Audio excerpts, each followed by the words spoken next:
Olá, meus amores e minhas amoras. Estamos de volta aqui para mais uma aula de história. Hoje nós vamos falar sobre as mudanças na sociedade com o passar do tempo, tá bem? A gente já viu, né, já estudamos como a formação das cidades colaborou para o surgimento de conceitos, de ideias, como sendo um conjunto de deveres e direitos que uma pessoa tem, que um indivíduo tem, ao fazer parte de uma organização social, uma cidade, um estado, um país, ok? Vimos também que lá na antiguidade, a hierarquia social era fundamentada na desigualdade entre os grupos de pessoas. Como assim? Essa hierarquia funcionava dessa maneira, né? Uma minoria tinha direito, tinham regalias ali, o faraó, os nobres, tudo, e eram sustentados pelos camponeses, pelos escravos, que era quem produzia de fato a comida, né, o excedente alimentar que ia sustentar essa sociedade. E aí tinha umas diferenças de direito. Essas pessoas, os camponeses, os escravos, os artesãos, eles não participavam das escolhas acontecidas ali na sociedade, as escolhas políticas ou religiosas da sociedade. Quem ditava isso era justamente o faraó, os nobres, que, digamos assim, não trabalhavam ali para sustentar a sociedade, ok? Era um pequeno grupo de pessoas cheio de regalias, né, sendo sustentado ali pela base.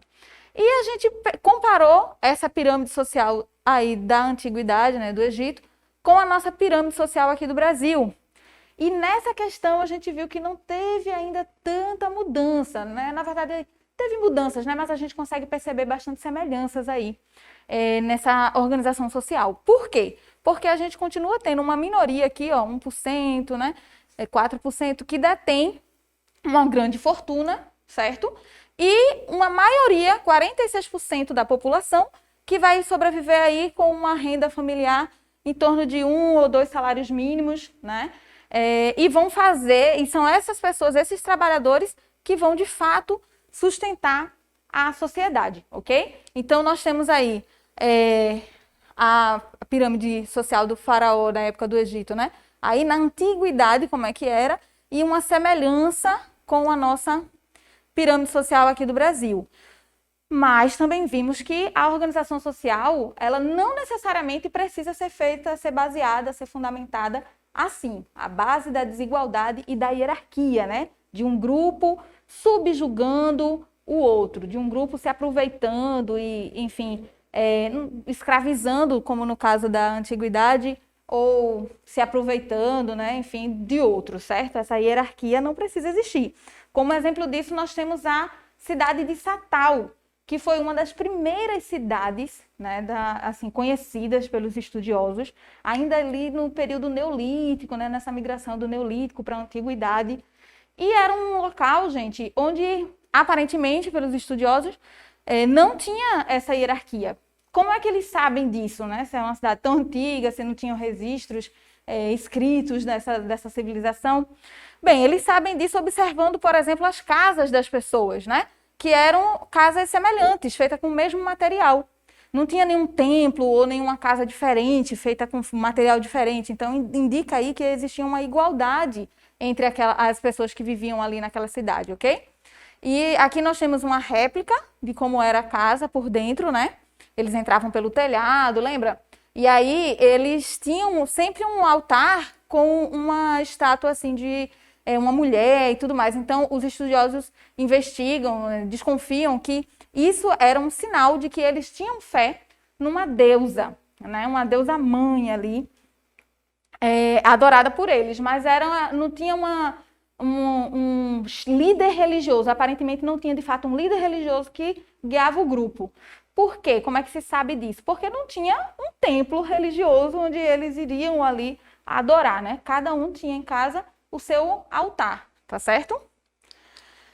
Bem, atualmente, de acordo com a nossa Constituição Federal, a gente segue essa ideia de todos são iguais perante a lei, sem distinção de qualquer natureza, garantindo-se aos brasileiros e aos estrangeiros, né, residentes no país, a inviolabilidade, ou seja, não pode violar os direitos à vida, à liberdade, à igualdade, à segurança e à propriedade. A propriedade é o direito de você ter uma casa, de você ter terras, ok?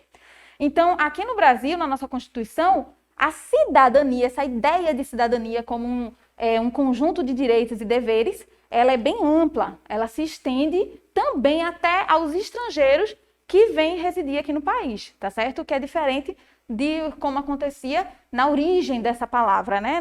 Do conceito dessa palavra ali original, ok? E para quem não conhece a nossa Constituição, né, não quer saber mais sobre ela, eu indico que você vá até o site do Senado, procure aí os senadores daqui de Pernambuco. Nós temos Fernando Bezerra, Humberto Costa, Jarbas Vasconcelos atualmente, nos representando aí, representando nosso estado no Senado.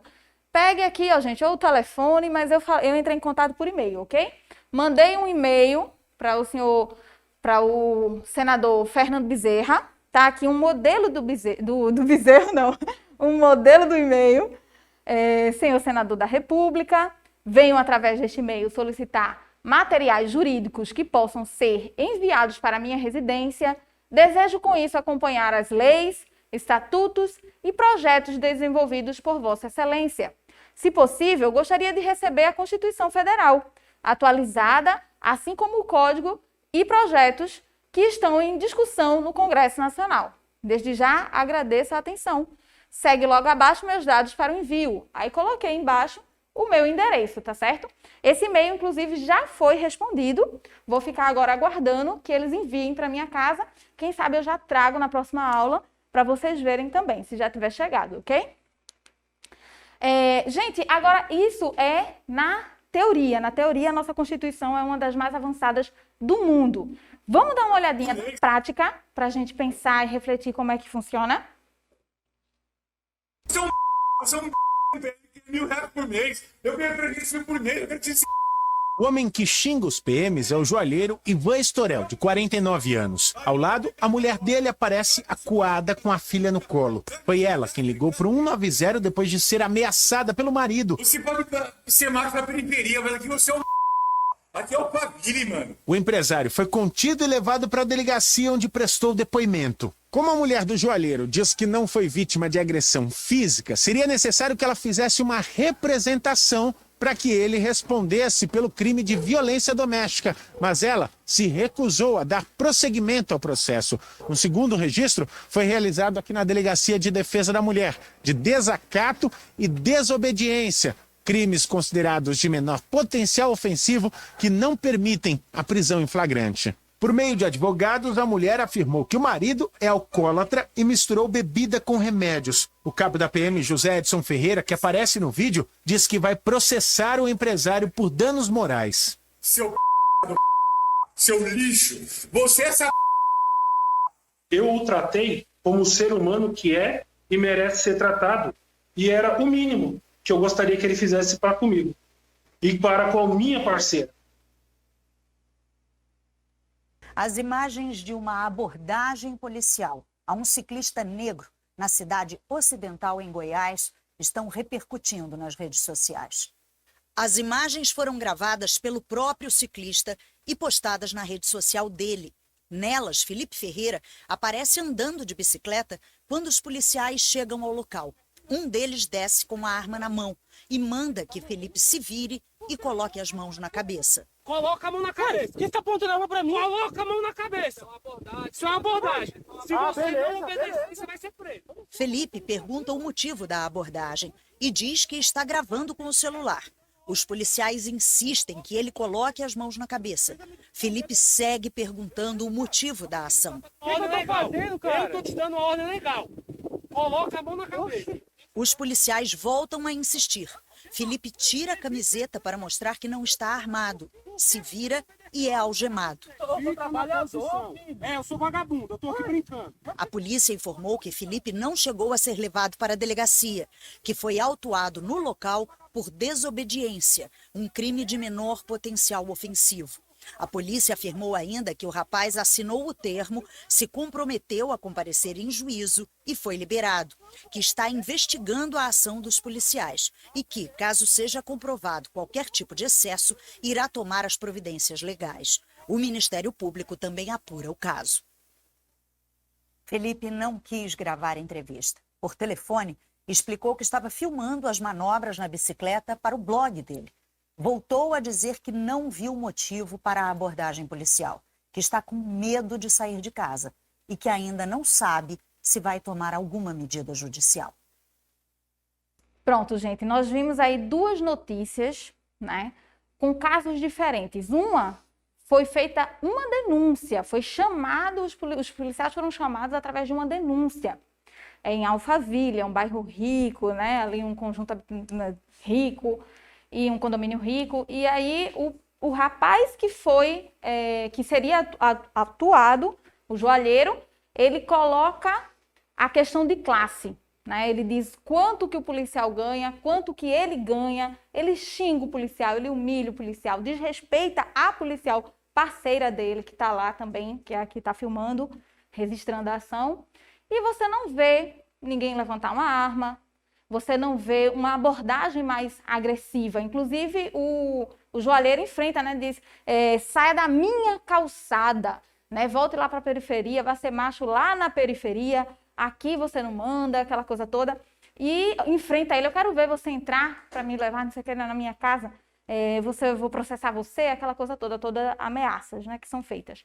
Então, a gente vê aí uma reação agressiva da pessoa que está sendo acusada, da pessoa que foi, por quem foi sido acionada a polícia, a PM, e você não vê uma reação tão, enfim, firme, né? Tão assim, por parte da PM. Na outra notícia, você vê o contrário. Você vê um jovem negro que está ali fazendo manobras para o seu blog. Não houve notícia de, porque tinha sido chamada a polícia, porque tinha tido um roubo naquela região, porque uma bicicleta semelhante à dele tinha sido roubada, nada semelhante. Não houve, a polícia, a PM não foi acionada por motivo de crime, certo? Ela estava fazendo uma ronda, viu o jovem e decidiu abordá-lo, né? E os PMs, eles têm esse direito de abordar qualquer cidadão por suspeitar que ele possa ter cometido um crime. Mas o debate aí é por que se suspeitou que ele estava cometendo um crime ou tinha cometido um crime se ele estava num parque, que é um parque de manobras, né, para bicicleta, skate, essas coisas, e ele estava lá treinando manobras.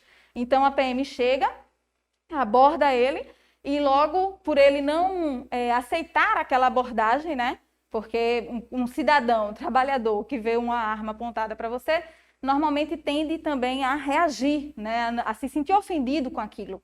E por ele se sentir ofendido e questionar o motivo da abordagem, o PM se torna mais firme, mais agressivo e chega até a algemá-lo, né? Então, essa diferença de abordagem conforme a classe, ela não é só atual. Isso é uma semelhança que a gente carrega ainda dos tempos da antiguidade, tá certo?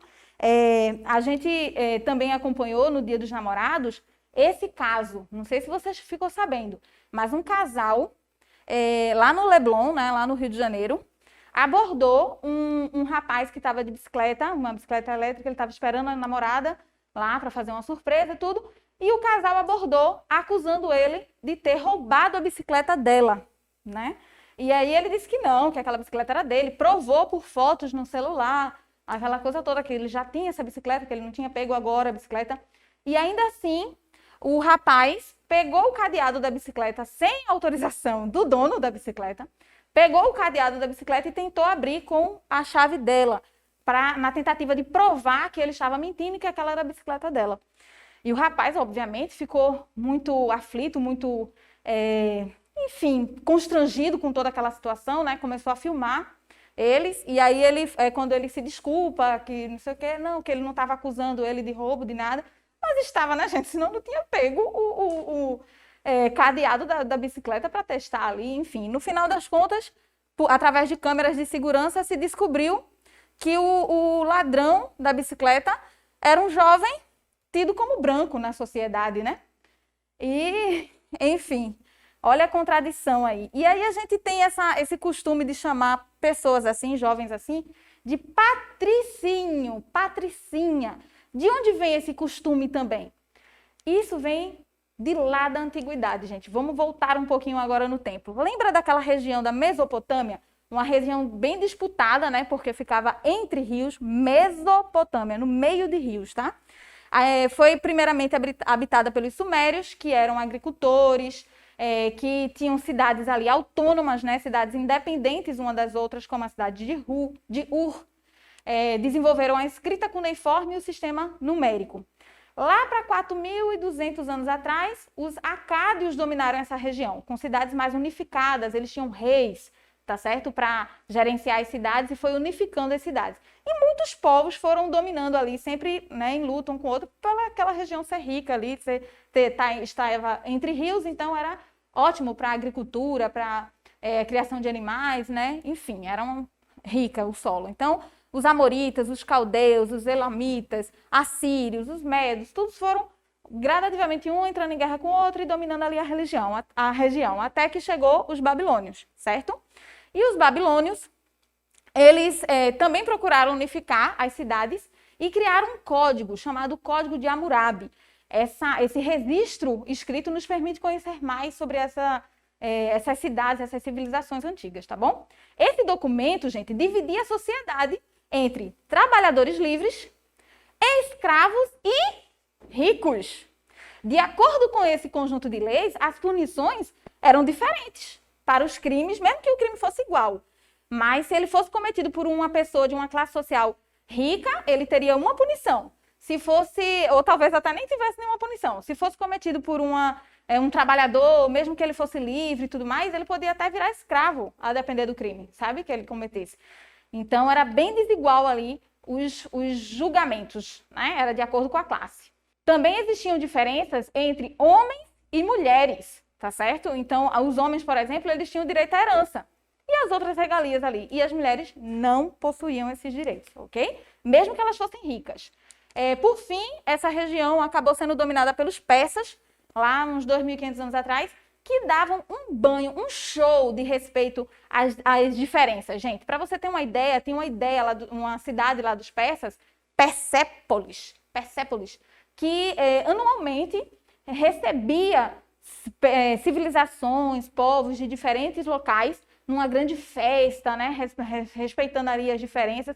E a entrada da cidade já tinha, assim, como se fosse um bem-vindo, né? Como tem aqui na nossa cidade de Vitória de Santo Antão. Em 3 línguas diferentes, para receber bem essas pessoas, esses povos se sentirem acolhidos na cidade. Bonito, né? Ainda na antiguidade. Mas voltando à questão das diferenças, né? Dos patrícios, das patricinhas, essa palavra patrícios vem, também do mesmo local onde surgiu a ideia de cidadania e de democracia. A ideia de cidadania surgiu na antiga Atenas, cidade de Atenas da antiguidade. Foi nessa cidade que nasce um modelo político chamado de democracia, que é o poder na mão do povo, né? O povo é que decide, que é diferente da monarquia, onde os reis decidem, ou da oligarquia, onde um pequeno grupo de ricos é que vão tomar as decisões, ok? Mas a ideia de democracia, a democracia como era em Atenas nessa época, é diferente da nossa, tá? A começar pelo fato de quem eram os cidadãos que podiam escolher, que podiam participar das escolhas políticas e tudo mais da cidade em Atenas. Eram apenas os eupátridas. Olha aí, já patricinhos, né? Já surgindo aí. Eupátridas são os legítimos cidadãos de Atenas e eles eram as pessoas que tinham grandes propriedades de terras, eram os ricos, ok? Os demiurgos, que eram os comerciantes e pequenos proprietários, os tetas ou os metecos, que eram os estrangeiros, não participavam das decisões sociais, tá certo? E grande parte da população era escravizada, gente.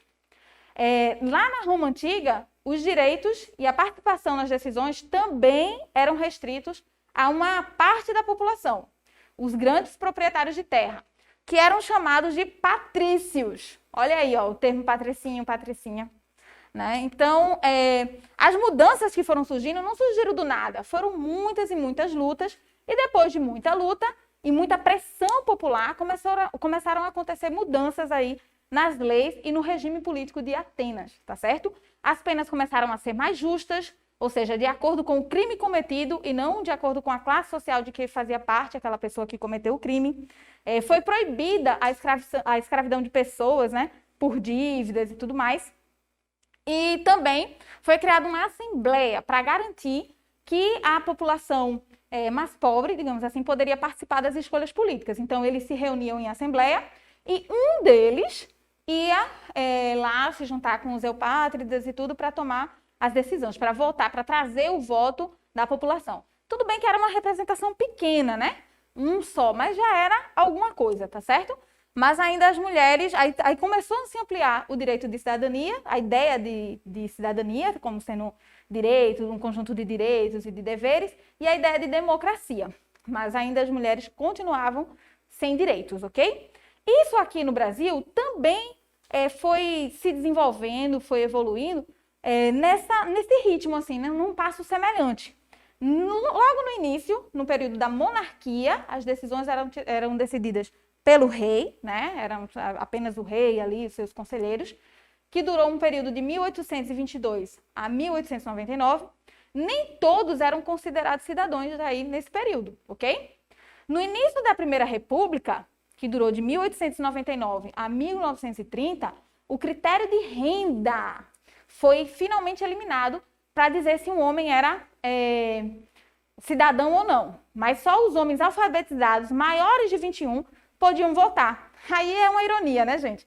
Porque, imagina só, naquela época, nem todo mundo tinha acesso à escola. Então, se uma pessoa era maior de 21 anos, um homem alfabetizado, provavelmente ele era rico. Dificilmente ele iria vir da camada popular. Então, mesmo eles dizendo que tinham eliminado esse critério de renda e ter dito assim, não, os pobres também podem votar, também podem participar das decisões políticas do nosso país e tal, mas na prática não funcionava assim, né? Se o pobre não era alfabetizado, ele não iria poder votar. E, enfim, acabou que ficou só ali no papel, né? Mas foi apenas depois do fim da ditadura, com a promulgação da nossa atual Constituição Federal de 1988, que o Brasil avançou de verdade, assim, significativamente, né? Com significado em relação aos direitos e deveres sociais. Atualmente, independente da pessoa ser alfabetizada ou não, ela vai ter direito ao voto. E também independente dela ser mulher ou homem, né? Temos aí direitos iguais a poder escolher quem serão os nossos representantes políticos para tomar decisões que modifiquem aí o funcionamento do nosso país, tá bem?